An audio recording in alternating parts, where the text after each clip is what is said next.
Hello and welcome back to Football Now, where we'll be running you through the latest round of Premier League fixtures upcoming this weekend, giving our own predictions and running you through the betting odds and giving you an overall expectation of what you can expect this weekend from the 10 games in the Premier League. I'm joined by Connor, first of all, in the VAR booth. Connor, how you doing? I'm very well, thank you. I'm quite tired working from Stockley Park, taking on a new job. Clearly, the FA have found that further investment is needed in the refereeing department. I prefer not to comment on that. You know me, I've never had anything bad to say about referees, but if I can help in some small way, then I shall do that because I think they need just a little bit of assistance. Yeah, judging by the last couple of days, it's not just in England as well. European referees are just as bad. I don't know if that makes us feel better or worse.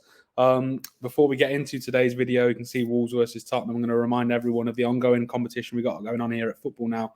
You can win a football shirt of your own choices. It says there at the bottom. Subscribe to the channel and leave a comment. When we get to 100 subscribers, which we are ever so close to doing so now, I think we're at 96 at the current time of recording. You could be that person to tip us over the edge and get us to 100.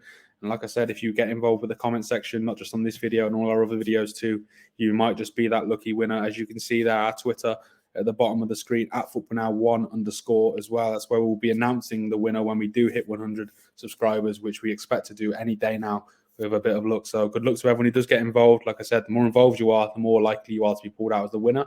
Onto the video. The 12:30 kickoff in the Midlands. We've got Wolves hosting Tottenham, and well, they were an informed Wolves side. They were beaten in 4 games, heading into their travels to Sheffield United at the foot of the table last time out, Connor, losing 2-1. Before we get into both of these sides, do you want to run us through the betting odds? Yeah, I mean, despite Tottenham's first loss of the season in the Premier League, they do go off as favourites, but an interesting one because over evens, and it's a bit of a hard one to predict because you'd say, especially the start of the season that they've had, that if you're getting Tottenham, whether it's home or away, over evens, then it's worth putting it on. I mean, they did suffer the first loss of the season. It's taken them off the top spot, as you can see. They're against Chelsea on Monday. I mean, what a game that was. I'm going to get the game up because I can't. So many things went on. I can't remember. You had you had 5 goals in the game. You had 3 disallowed goals, was it? It might even be 4 disallowed goals. You had 2 red cards for Tottenham Hotspur. They had to play the final 40 minutes with 9 men. I guess it's calmer if you're a Liverpool fan. I mean, you can't really judge them based on any team based on the fact that they've played so long with 9 men. And I don't certainly think we'll be singing the praises of Chelsea for beating the league lead or then league leaders away from home. Well, I mean, yeah, like you said, I mean, Wolves were in a great vein of fun that they hadn't lost in about 4. They beat Manchester City in that spell, and Sheffield United, who were marooned at the bottom of the table, just couldn't seem to buy any win. Got their first win of the season last week. Scored 2-1, very, very late penalty. We mentioned VAR. I think Wolves have been shafted by VAR probably more than any other team argued this season. I mean, you think back to the first game of the season against Manchester United. You think back to the previous game against Newcastle, to which Anthony Taylor was demoted for a game to the Championship on the back of that. And then they gave away a penalty in the 100th minute of the game, which I don't think was a penalty. But it makes things down there really interesting because even though Sheffield still remain at the foot of the table, they are level on points with Burnley. They're only 2 points off Luton, off safety.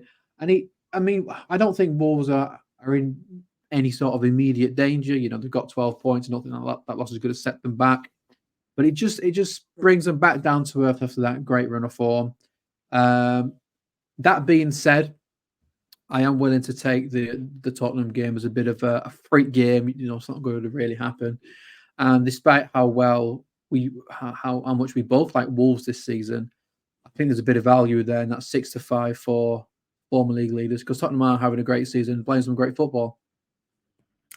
Yeah, I agree. I think if you had to edge, you would back Tottenham. You mentioned there at the VAR with Wolves. I mean, if anyone's got an excuse to be really angry about VAR this season, I think it's them. Like you said, you've ran through it there. I still can't get the Onana one out of my head, to be honest, from the opening weekend. It's just crazy. I think that's one of the worst that we've seen. But yeah, losing last time out. like we mentioned, that they were unbeaten in 4 before that game. I think they've won 2 and drawn 2, hosting. And like you said, the former league leaders now, I think, are second, aren't they? Behind Manchester City. Yes. Shock. Yeah, I think you fancy Tottenham for sure. I mean, there were real positive signs. That first 15 minutes, I think Tottenham outplayed Chelsea, didn't they? And then obviously chaos ensued at the Tottenham. Yes. And yeah, it was a crazy, crazy game. And the tactics of Ange Postecoglou, though, when they did go down to 9 men, were very. I don't understand this. It was it was ballsy, that's for sure.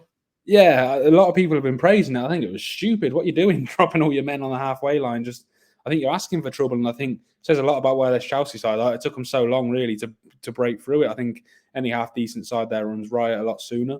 It was a bit strange, but ultimately, look, if you're a Tottenham fan, I think if you'd have offered, well, how many games into the season are we now? 11, heading into the 12th game. If you'd have offered them second place, 1 point behind Manchester City, I think they'd snatch both your arms and your legs off. So, it's hardly the worst thing which could happen to them. And Wolves is not an easy place to go. Liverpool, I noticed that they eventually won there, but they were outplayed in that first half. Obviously, they beat Man City there. They took points off a good Aston Villa side there not so long ago too. It's not the easiest of places to go. Just looking at the injuries, Tottenham's injury list is growing. Well, a lot, to be fair, 2 of them are suspended, but Maddison, Perisic, Richarlison, Sessegnon, Solomon, and Whiteman and Van de Ven all out with injuries. I think Udogie and Romero as well, obviously, are out suspended. For Wolves, they've got Hodge and Pedro Neto as well, who's ruled out. He's been brilliant for them this season, hasn't he, as well, along with Wang up top. Yeah, it's an interesting one.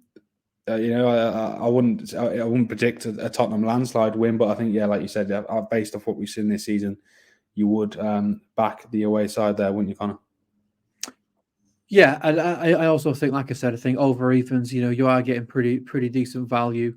I mean, I don't think either of us would be saying a Tottenham win with any sort of confidence, and that's not us panicking, or there's no recency bias there. I don't think we're basing that off of the previous result. I think even if Tottenham had gone out there and beat Chelsea, I think it's just us giving Wolves credit. It was very disappointing last time out to lose to Sheffield. Obviously, Sheffield United got their first win of the season there, but results like that can happen. I don't think it's going to be the start necessarily of a downward spiral. I think Gary O'Neill has done a fantastic job at Wolves. Little plug. I'm in Wolverhampton all day. Darts now all week. Man, you can get over there. So, but you know what? I might actually try and find the stadium, see if I can discreetly egg some Tottenham players. But no, I do think Tottenham will win. And I'll give my prediction first this week because you've been doing it the past 2 weeks. So I think we're probably both going to go with similar sort of scoreline. I'm going to go with Tottenham to bounce back, but 2-1. Wolves will make it very difficult for them. Yeah, I was going to go 2-1 as well. I'll probably edge it there and go 3-1 just for the sake of the predictor. I think Connor clawed it back by a point last week. I think I'm leading now by 10 points and ahead of the predictor. You get 3 points for the correct scoreline, 1 point for the correct result. Get involved as well. Like I said, I've mentioned the ongoing competition we've got, which we're very close towards crossing that 100 subscriber line. Get involved, leave us your predictions, let us know what you think of everything that's been said in this video and all the other videos we'll be doing. We'll be previewing every or all of the 10 Premier League games this weekend. You'll find them over on the channel. I think at some point as well, we're planning on doing another VAR video. We could probably do one a week at this point. But yeah, you keep an eye out for that as well. You'll find that on the channel at some point in the near future. Then that concludes our preview of Wolves versus Tottenham. Today, like I said, we'll be moving on now to the 3 o'clock kickoffs and the evening game on Saturday before onto the Sunday game. So we'll see you over there.